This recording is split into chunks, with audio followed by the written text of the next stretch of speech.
Well, friends, we have indeed begun the season of Lent. The church always approaches the season of Lent as sort of a spiritual boot camp, helping us to get back to the basics.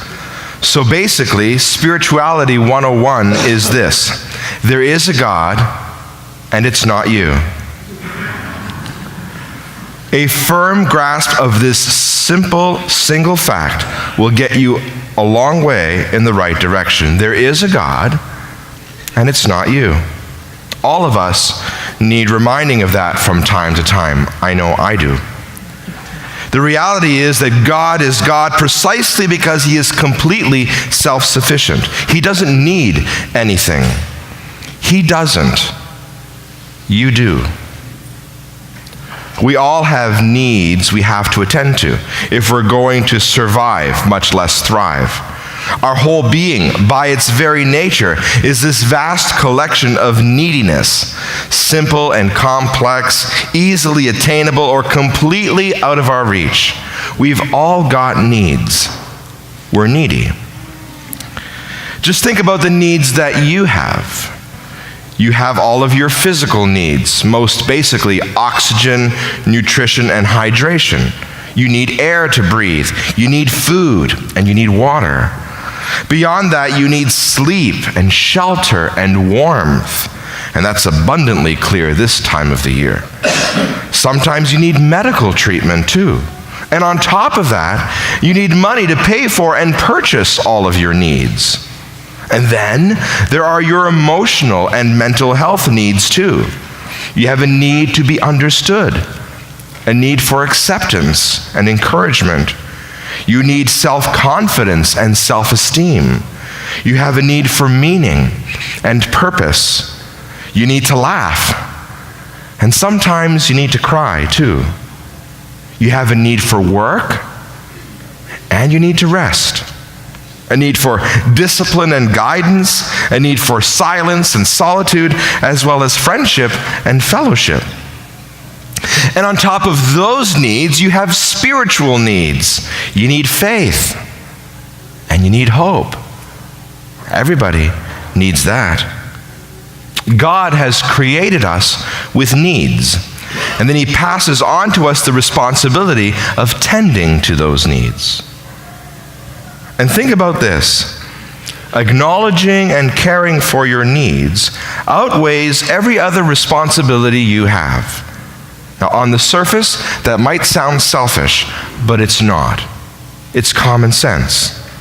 You can't help anybody, including your kids, until you've taken care of yourself. If you don't take care of your physical needs, your emotional health, and the health of your heart, then eventually you're going to be somebody else's problem. On the other hand, when you do, when you exercise appropriate self-care, you will in turn be much more effective at helping others. In fact, caring for yourself first can be seen as preparation for service. And if you're a leader, this is absolutely essential. The first 50% of leadership is self-leadership. If you cannot lead yourself, then you are unfit to lead others. You might be in charge of them, you might have power over them, but you're not leading them. If you're a manager or a supervisor or a team captain, if you're running anything, a small business to a large corporation, if you're a teacher, a preacher, a coach, a mentor, if you're a parent, or you have responsibility over younger people, you are an instrument of leadership. And if you don't care for the instrument, it will become ineffective, or worse, useless. And only you can do it. Only you can discipline yourself to really care for yourself. No one can do that for you. Here's what Jesus said one time when someone asked him, what was the greatest thing of all, the most important thing ever? What was the greatest commandment? Without any hesitation at all, he answered, love the Lord your God with all your heart, and with all your soul, and with all your mind, and love your neighbor as yourself. In other words, love yourself. He's teaching us that our ability to love other people rests first and foremost on our love and care for ourselves.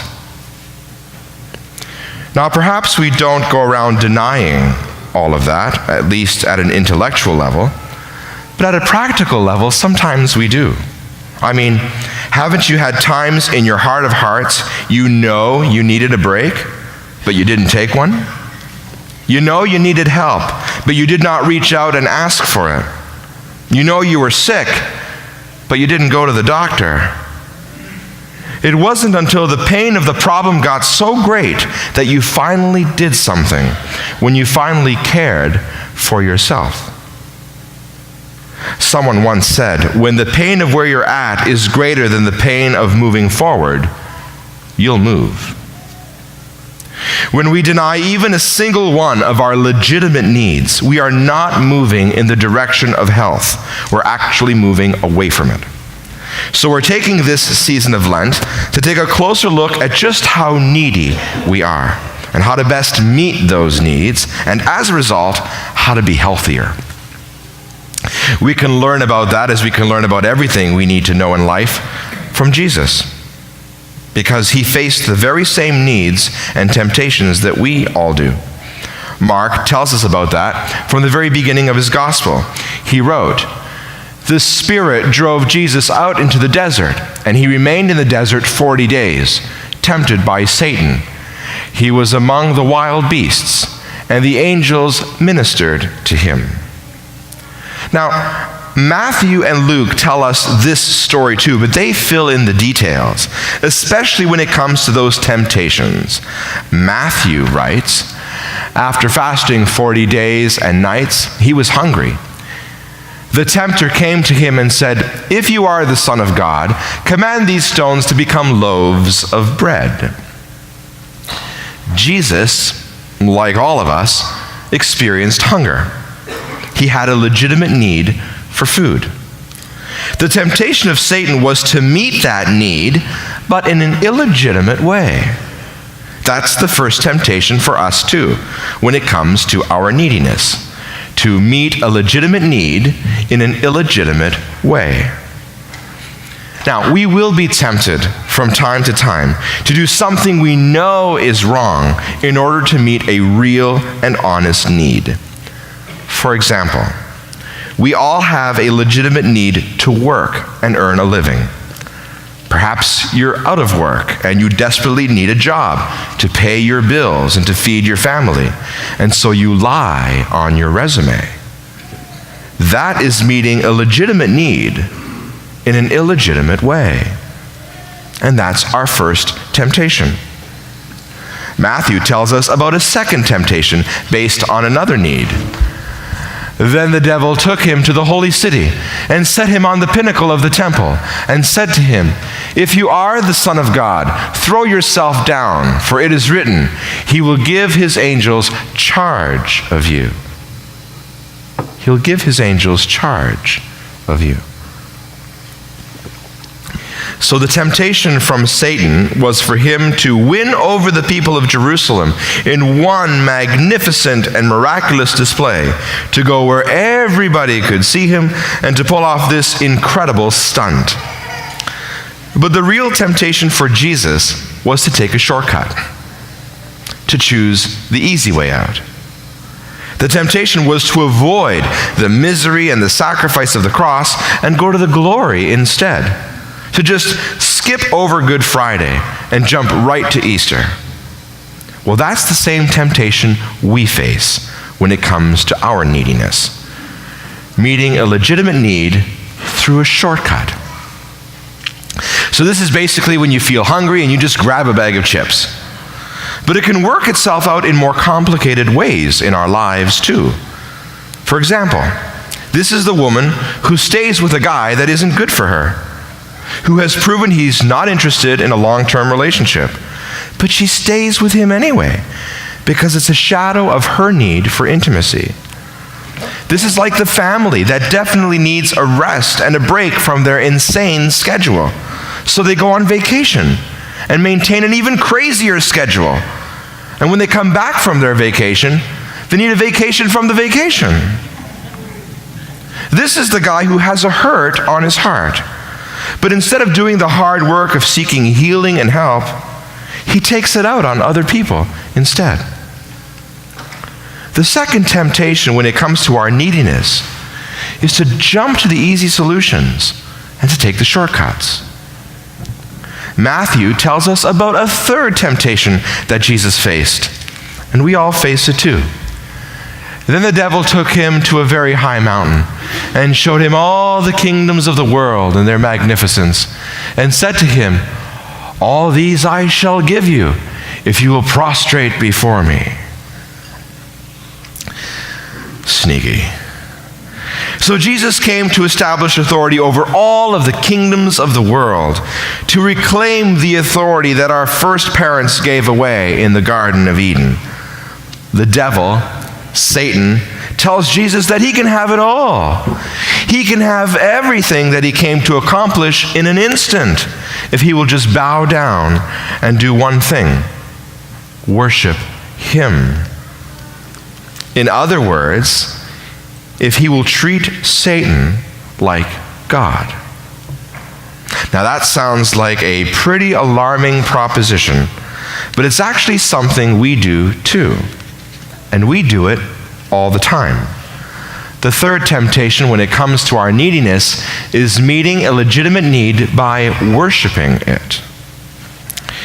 We turn our needs into gods, and then we make the whole of our life all about these needs, giving our attention, our affection, and our ability to them, pursuing them at any and all costs.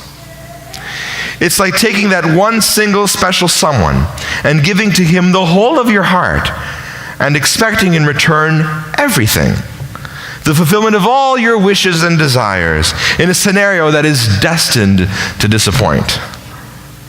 Or maybe you make money your God, or you worship sports. For some people, it's as basic as food. They become obsessed with food in a way that is really worship. And of course, any kind of addiction falls into this category too.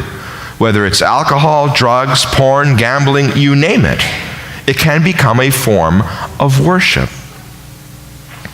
Now sure, we have needs. We all have needs. That's not a question.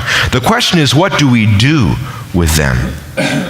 Because ultimately, our neediness will either work for us or it will work against us.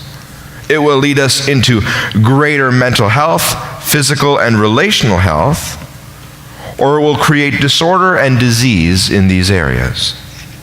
The same thing goes for our spiritual life. It's actually largely determined by what we choose to do with our neediness. The season of Lent asks us to consider certain spiritual disciplines that can help quite a lot when it comes to these needs. In fact, all sound spiritual habits are doing just that. And over the course of this series, we're going to be taking a look at a number of them. But meanwhile, for this week, let me just encourage you to commit to this series for the next 5 weeks. And if you cannot join us here for whatever reason, you can always catch up by watching the message online through our website.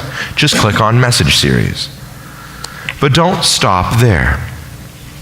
Weekend Mass is great. It is the source and summit of the Christian living. But you have a need to go deeper than just doing what is obligatory. For Lent, we are encouraging you to try a concept I'm calling Mass Plus One. It's catchy. I should trademark that. You go to Mass every weekend. That's great. But we'd like to get you involved in a program or in a ministry right here at your parish. We'd like you to take the next step in service at your parish. On our brand new display in the narthex each week, we will have amazing information about the various different ministries and programs that we run here in our parish. And for a full list, you can visit our website. But check it out and pick your +1. And if something doesn't jump out to you this week, you'll see some different ones on display next week. So keep coming back each week for some more ideas on what you can do as a +1, what a little extra thing you can do during Lent. And I really do encourage you to do that. You know, we're not just meant to be spectators, right? What happens when you do that in a family? It doesn't work. We all have to pick up our load and share and help each other out. Well, it's the same thing in a parish. So what's your +1? I encourage you to check that out after Mass. But between now and next week, let me give you one question to consider in the coming week during your quiet time at prayer. Take some time to look at your life, all of your life, your habits, your pace, your schedule, and ask yourself this question. If I saw someone I loved treating themselves the way I'm treating me, doing what I'm doing, would I be concerned? If I saw someone I loved treating themselves the way I'm treating me and doing what I'm doing, would I be concerned? Knowing your needs and taking time to meet them is not selfish. Not at all. It's living in the reality that you are a child of God. Your Father has made you needy.